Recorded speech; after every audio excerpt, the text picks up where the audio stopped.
Hello बच्चों, let's see this question. This question से two mutually perpendicular conductor carrying current I1 and I2 lie in one plane. Locus of the point A with the magnetic induction is 0 is a. पहला option है circle with centre at the point of intersection of the conductor. Second B option है parabola with vertex as a point of intersection of conductor. तीसरा straight line passing through the point of intersection of conductors. और चौथा rectangular hyperbola.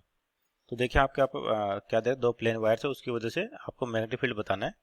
तो की concept क्या होगा आपके पास? की कॉन्सेप्ट मैग्नेटिक फील्ड ड्यू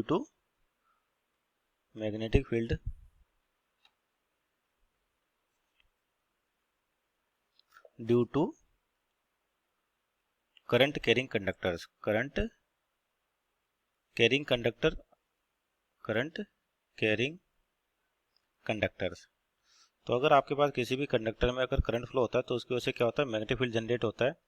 और जो मैग्नेटिक फील्ड का डायरेक्शन है किसी पॉइंट पर डिपेंड करेगा डायरेक्शन ऑफ करंट पे भी, और उस पॉइंट पर जहां पर आपको मैग्नेटिक फील्ड निकालना होता है. जैसे यहाँ पर मान लेते दो कंडक्टर आपके पास सेम प्लेन में है, तो बोल देते पहला कंडक्टर आपके पास जिसमें करंट I1 फ्लो कर रहा है और ये दूसरा कंडक्टर जिसमें I2 फ्लो कर रहा है. तो ये हो गया, मान लीजिए I1 इसको बोल देते और I2 यहाँ पे आपका फ्लो कर रहा है, और दोनों कैसे वायर परपेंडिकुलर है. तो अपने पास देखिए कि उस पॉइंट का बताना है कि लोकस की आपके पास मैग्नेटिक फील्ड क्या हो, जीरो होगी. तो जैसे मान लीजिए इस वाले पॉइंट की बात करते हैं कि फर्स्ट क्वाड्रेंट में चलें, तो इसकी वजह से यहाँ पर जो मैग्नेटिक फील्ड आएगा आपके पास राइट हैंड पाम रूल से देखें. Right hand palm rule. तो राइट हैंड पाम रूल के अकॉर्डिंग क्या होता है आपके पास कि जो आपका राइट हैंड का थंब है वो करंट की डायरेक्शन में, थंब किधर होगा, डायरेक्शन ऑफ करंट में, डायरेक्शन ऑफ करंट.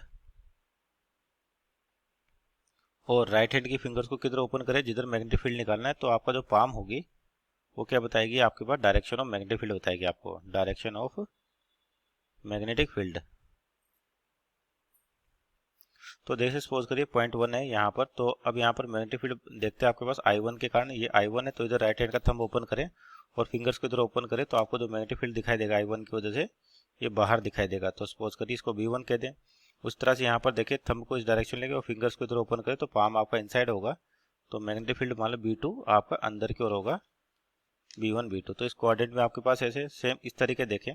तो यहाँ पर इसकी वजह से जो मैग्नेटिक फील्ड होगा, थंब की डायरेक्शन इधर रखें, फिंगर्स इधर ओपन करें, तो आपका जो मैग्नेटिक फील्ड है I2 के कारण वो किधर पॉइंट करेगा, बाहर की ओर. और यहाँ पर देखें I1, तो थंब को इस डायरेक्शन में करें आपके पास और फिंगर्स इस पॉइंट की तरफ ओपन करें, पॉइंट 2 कह देते हैं. तो आपका मैग्नेटिक फील्ड होगा वायर 1 की वजह से भी आउटसाइड, यानी कि B1, दोनों आउटसाइड होंगे. तीसरे को देखें यहाँ पर, तो इसकी वजह से देखें I2 की वजह से, तो अगर फिंगर्स को मान लें पॉइंट थ्री की ओर ओपन करें, तो आपके पास जो मैग्नेटिक फील्ड आएगा I2 के कारण B2, वो किधर पॉइंट कर रहा है, आउटसाइड, यानी कि B2 किधर होगा, आउटसाइड होगा आपके पास. और जो करंट I1 है इसकी वजह से मैग्नेटिक फील्ड देखें, तो थंब इधर करें आपके पास, तो पॉइंट किधर है, इस डायरेक्शन में. तो आपका जो मैग्नेटिक फील्ड होगा I1 का, तो अंदर की ओर दिखाई देगा B1. और फोर्थ क्वाड्रेंट में बात करें यानी इस वाले में, तो I2 की वजह से, यानी कि I2 इधर है, तो थंब को इधर ओपन करें, तो आपका मैग्नेटिक फील्ड I2 का मान लें 0.3 0.4.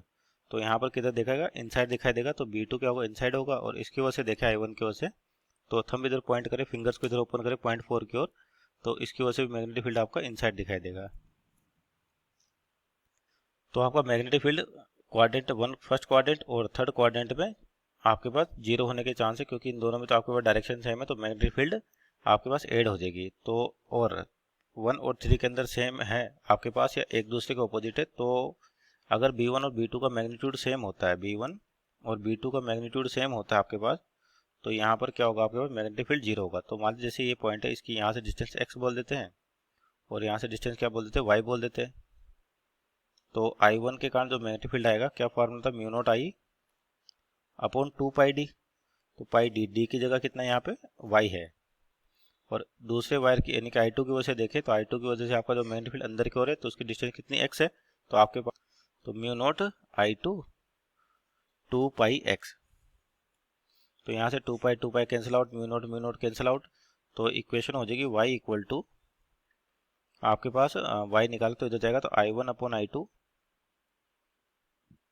Into x. तो ये क्या है, एक तरह से स्ट्रेट लाइन की इक्वेशन आपके पास, स्ट्रेट लाइन जिसका इंटरसेप्ट कितना है, 0, यानी कि कहाँ से पास होगी, ओरिजिन से पास होगी।